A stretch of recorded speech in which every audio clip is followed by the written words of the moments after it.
Jack Hunter is also the co-author of a book about Rand Paul, The Tea Party Goes to Washington. So I encourage you to support what Jack is doing. I encourage you to check out his information because he's laying it out there like nobody else I know. Please welcome Jack Hunter.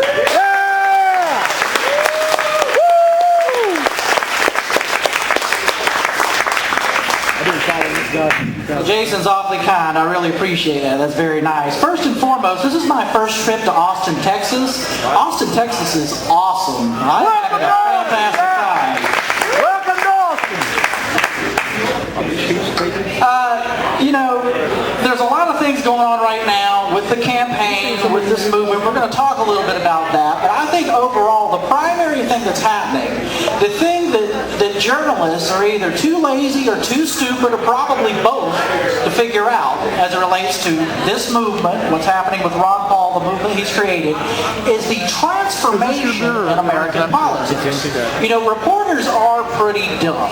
They're lazy. They sort of copy each other, see what the other guy's doing, they talk about that, but they don't have a mind of their own where sometimes things that are happening right in front of their eyes they can't pick up on. I think Ron Paul, his movement, is a primary example of that, particularly as it relates to the youth. Let me ask you this. If any other candidate other than Ron Paul, who supposedly wasn't in the race or in the running anymore, was drawing 8,000 people at UCLA, don't you think at least that would be a story? Why is this happening? Here in Texas, thousands of people showing up on university campuses, and yet you don't see anything. Maybe the local story, but you don't see it on Politico and CNN and Fox News and all. There's nothing about it. Don't you think at a bare minimum that journalists would do the job of saying why? Not that they support it, not that it's right, not that it's correct, but why? There's a revolution happening right under their feet and they don't even realize it. I'm going to read something for you right now. This is a liberal perspective on what Ron Paul is doing concerning the youth. This is from Jonathan Chait in the New Republic a few months ago. Now think about this. This is a guy who is not sympathetic to Ron Paul. Said Mr. Chait, quote, and Chait was looking at some of the numbers about how many young people, or Ron Paul people, registered Republicans who identify more with Ron Paul than the other candidates. Said Mr. Chait, quote, in 40 years, the millennial generation will have taken over the GOP and they'll be nominating a 116-year-old Ron Paul. I have no doubt that whatever wizard powers Paul possesses to attract thousands of fanatically loyal followers to his bizarre paleo-conservative gold bug platform will also follow him and still be campaigning for president well into the three figures. Now that's a liberal looking at Ron Paul, throwing his hands up and saying, what's wrong with these crazy people? Well, I dare say, at least he recognized it, there is something going on in our politics that's sort of outside the Ron Paul movement that Dr. Paul is answering. John Zogby, writing in Forbes magazine last week, wrote a piece, Libertarian Leanings of Young Voters Dampen Obama's Appeal. He's talking about a new electorate that is emerging in U.S. politics. Now, what Mr. Zogby found, you're familiar with like the Zogby poll. He's a renowned pollster. He wrote, let's see, Mitt Romney has spent months selling himself to the Republican base. Now, Barack Obama is working overtime trying to resell himself to the base of voters aged 18 to 29. Team Obama knows that hard times and the growing libertarian leanings of young voters will make them a more difficult target than 4 years ago. Things are changing. He's taking notice. Now, Zogby called these young voters first globals. These are people 18 to 29 years old. You might have saw a few of them at some of these Ron Paul rallies in the last month or two. Maybe a few. Maybe somebody could report on it. But Mr. Zogby found, and I think this is important when talking about this new electorate and how we're transforming American politics, that on some, and this is Zogby, majorities of first globals are not doctrinaire liberals. The poll found that less than majorities agree with liberals on some of their most cherished beliefs. For example, 44% agree health insurance is a right government should provide for those who can't afford it. Usually 44. You'd think more of young people. 43% agree with the same statement about food and shelter. 37% agree government should spend more to reduce poverty. And 20% agree government spending is an effective way to economic growth. Now, you hear sometimes people say, boy, I fear for the future. I can't wait for the future to get here. Those sound like some pretty good numbers to me. On the other hand, This is just not rejecting what the Democrats stand for. Says Mr. Zogby, lest Republicans get too giddy at those findings, they should also know that less than majorities agree with these conservative and neocon ideals. That's his word, not mine. 22%, only 22% agree it's sometimes necessary to attack potentially hostile countries rather than waiting till we are attacked. Only 23% are willing to give up some personal freedoms for the sake of national security. Interesting. Mr. Zogby concludes, quote, these attitudes betraying both the traditional left and right fall generally within the bounds of libertarianism. Live and let live. Individual responsibility is as important as collective responsibility. Avoid military interventions. Distrust both government and corporations. Protect civil liberties. He concludes, young voters have been the energy behind Ron Paul. Now, why this is important, and the thing that so many political observers out there are not mentioning and not really noting, is that our politics is changing in a way that is outside the bounds of what conventional Republicans and conventional Democrats consider what you're supposed to do. This is our movement that's changing it. Absolutely. That's exactly what's happening. No matter what else happens in this election, who's the nominee, who becomes the president, Republican or Democrat, when we look back, it will be Ron Paul, the most important political figure of our time, without question, who made the biggest difference. Because we are changing the status quo. Everybody in the world says, I'm not comfortable with the status quo. I reject conventional politics, but I'm going to go vote for this conventional politician who might change it. I hope, let's pray and let's cross our fingers. It doesn't work that way, and more Americans are realizing this. Now, you might have noticed there's a little problem with this within the Republican Party. They don't like this new blood, if you will. They don't like that things are changing. They kind of want to keep the things the same way they've always been. They say, well, you know, those Ron Paul people are crazy. They just make too much noise. They're sort of a pain in the butt. All these kids, I just wish they'd go away. Well, this happened one time before in the Republican Party, namely 1960 and 1964 with the campaign of Barry Goldwater. I want to share with you something right now. This is from National Review in 1960, and they're commenting on the Republican National Convention in 1960. This is when the Goldwater supporters, primarily youth, were trying to get Goldwater on the VP ticket. And of course, we know what happened in 64 when he got the nomination. They got more power. That's how politics works. This is from National Review in 1960. Tell me if this sounds familiar. Quote, Youth was everywhere at the Republican convention. Youth managed the various candidates' booths. Youth waved the posters. Youth held the convention parade. And it was youth primarily that staged the presidential demonstration Wednesday night. Lots of young people had no ideological interest. They had come, well, because their family was Republican. But those who were serious, the ones who will be working hardest to guide the Republican Party in the future, were conservatives. And most of them were Goldwater fans. They passed out 15,000 Goldwater buttons, handed out literature, rallied inside and outside the amphitheater. They greeted Richard Nixon at the airport with Goldwater signs and did the same thing for President Eisenhower the next day. Does any of this sound familiar? Well, it gets even funnier. National Review noted, quote, they drove one Nixon aide into muttering in exasperation, those damn Goldwater people are everywhere. Sound familiar? How National Review in 1960 sort of wrapped this up is particularly interesting for those of us here in 2012 and what happens in 2014, 2016, and beyond. National Review concluded that these fiery young conservatives and libertarians represent, quote, those who are serious, the ones who will be working hardest to guide the Republican Party in the future. Damn straight. That's exactly what happened, and it's happening one more time with this movement. That's the most exciting thing that's happened to me in my political career, covering politics, talking about politics.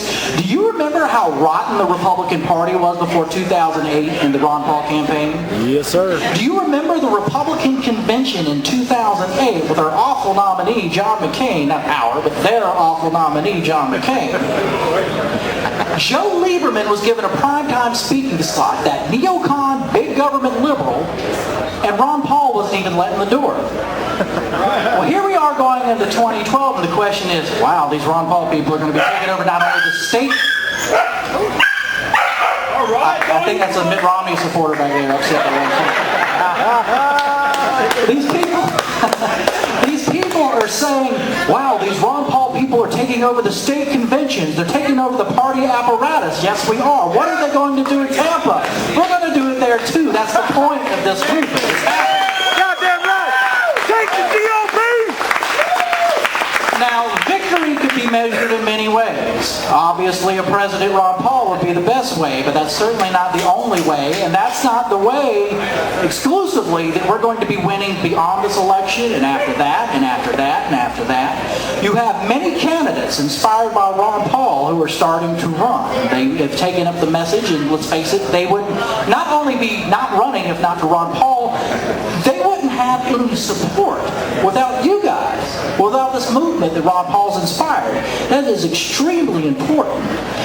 This also, just like the Barry Goldwater movement, is the first movement in a long time that has injected real philosophy back into American politics. And what I mean by that is conservatism and liberalism, republicanism and being a Democrat up to this point is those guys suck. We're not as bad as them. What do you hear from most Republicans who are just dying to beat Barack Obama about Mitt Romney? Oh, Barack Obama's just so bad. We got to get Mitt Romney in there. I've heard that my entire life. I remember hearing Bill Clinton. I was a Rush Limbaugh fan as a teenager. I remember him saying, you know, Bill Clinton gets elected, he's going to take our house, he's going to take our dog, he's going to take our family, take everything away. And lo and behold, the Republican president that followed him was an even bigger government president than that Democrat. It goes on and on and on. Think about this for 1 second. Imagine if there had never been a president, George W. Bush. And in 2000, when Bill Clinton left office, Barack Obama took that oath in 2000, and from 2000 to 2008, he governed exactly like George W. Bush. I'm talking about No Child Left Behind, Medicare Plan D, starting the Iraq War, the Patriot, across the list. Do you think Republicans would have looked at that president, who would have been the biggest big government president at that point in history, and said, no big deal, it's fine? That's how they treated George W. Bush. I would love to see somebody to do a study. How much Sean Hannity or Rush Limbaugh or these guys complained and raised hell about the fact that we were passing Medicare Plan D and No Child Left Behind compared to he's apologizing for our country. Or Michelle Obama's on vacation. Truth. Exactly. Or Obama ate a dog or whatever else we get distracted with on any given week. And that's the problem in American politics, is that's not to single out the Republicans, that's both sides. Their message is the other guys suck. That's not good enough. Both of those parties suck. Our movement is going to change it and give us a power. That's right. That's right. Like the Goldwater movement, this is the first time in my lifetime that actual conservative, libertarian, limited government, constitutionalist, whatever you want to call it, philosophy is actually being injected into our politics. When you ask somebody what they like about Mitt Romney's supporter, they say, well, he seems presidential, he seems like an alright guy. Or some of these other prominent candidates, all personality, they seem okay. When you ask a Ron Paul supporter, what do you like about Ron Paul? He wants to end the Fed. He wants to bring the troops home. He wants to go back to the Constitution. He wants sound money. It's all philosophy. We're not in love with his personality. He's a heck of a guy, don't get me wrong, but it's what he stands for. That's what's been lacking in American politics for too damn long. It's completely ridiculous. So sometimes when you hear, well, you Ron Paul people aren't realistic. You just don't understand how the game is played. Well, actually we understand how the game is played. We're playing it right now and you just don't like it. What those critics don't understand is that we stand for something and they don't. Liberalism in this country is completely bankrupt. Mark my word, a lot of those people who were so fed up with George W. Bush in 2008 that they voted for Barack Obama are just as fed up with Barack Obama right now. They know we don't have the money for this entitlement system. They know we can't continue policing the world, which Barack Obama has done just as much as George W. Bush. Conventional American liberalism is bankrupt, and more people realize it than ever. On the other hand, conventional Republican politics is bankrupt to the extent that it's no different than what the Democrats are doing. And it's been that for too long, as I just mentioned, and we are changing that. Now Now, there's many ways you can change that. I'm probably sure some of you heard that just today we swept all the delegates in Minnesota.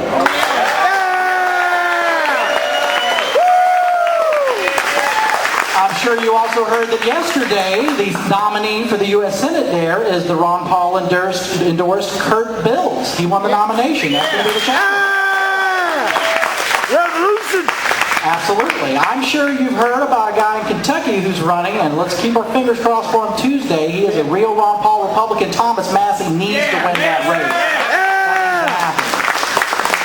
Now, I'm from the state of South Carolina, home to one of the worst Republicans in the entire party, Lindsey Graham. And I don't want to get started on that. I know y'all want to get out of here for the midnight because Graham it's pretty bad. But we also have a Senator Jim DeMint, who's pretty darn good.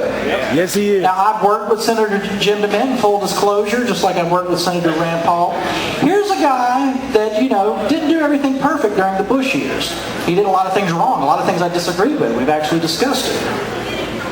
But here he is standing next to Senator Ron Paul, giving moral support to Ron Paul, saying, we can't do this anymore. We can't spend as much money we've been spending. Who votes against the NDAA.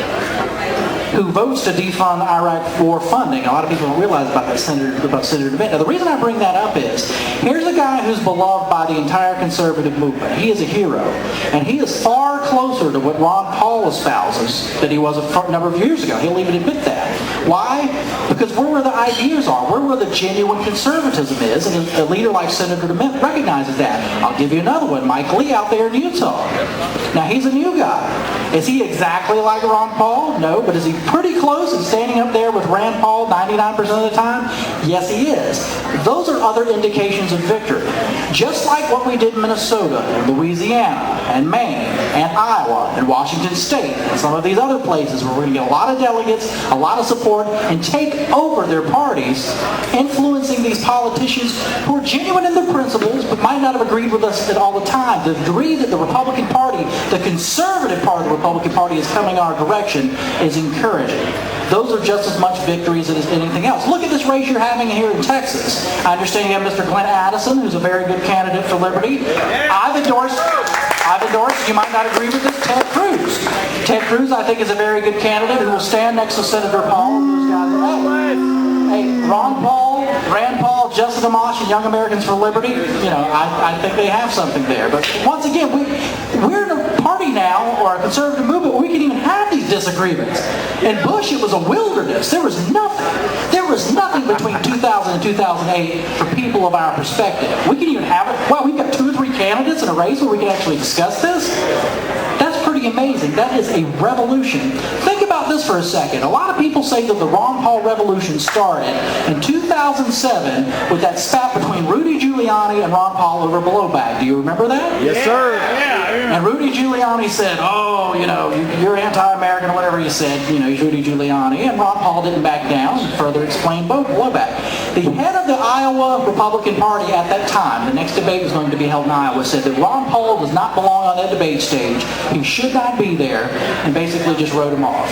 Well, the guy who's the head of the Iowa Republican Party today is a Ron Paul supporter. That happened in 4 years.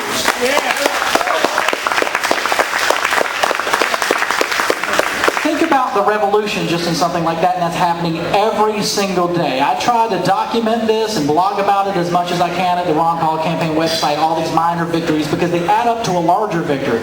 And 15, 20, 30, hopefully 4, 2, 1 year from now, we're going to look back at what Ron Paul and his movement did, see how it changed the country, see how it changed the Republican Party, and see how it eventually changed many of the policies that have been heading us down the wrong direction for a long time. It's happening right now, and as I started this speech, the reporters don't even see it, don't even know it. They're too stupid, they're too lazy, they're too dumb. And eventually when it's happening, I guess they'll have to report on it, that's their jobs, but we are the people that are leading it. When you see these pundits on TV and talking about this and that, I don't know about you, but when I watched cable news, I think that 99% of what they're talking about is irrelevant. Would you agree? It's just sort of beside the point. When I listen to talk radio, I'm like, yes, Obama ate a dog, I get it. Do you know we have like 40,000 troops in Afghanistan and a $1.5 trillion deficit? And most of what the pundits talk about is beside the point. Our movement gets the substantive issues. Our movement understands the root of our fiscal woes with the Federal Reserve and devaluing the dollar, while everybody else is talking about this peripheral stuff just so they can bash Democrats. That's not good enough anymore. If nothing else, this movement has proven to people that from the grassroots up, you really can change things if you're passionate about it and you believe in it. Too many times in American politics, we sort of get cynical. Well, what can I do? You can't fight City Hall. Well, who would have thought Ron Paul would have been taking over the Republican Party of Iowa 4 years ago? And what happened in Minnesota yesterday? And that's going to continue to happen over and over and over again. I am more optimistic about American politics and things becoming actually genuinely constitutionalist more than I ever have been in my life, and particularly right now, even what's going on with the campaign and whatnot. I just think that Romney, Obama, and the sort of chitter-chatter is yesterday's news, and people will continue to see it that way. Well, I'll leave you with this, and I take it to heart. I hope you do. I just think this is an encouraging time in our history. Ron Paul started this movement. This movement does not end with Ron Paul. I promise you that. This is only the beginning. Thank y'all very much. I really appreciate it.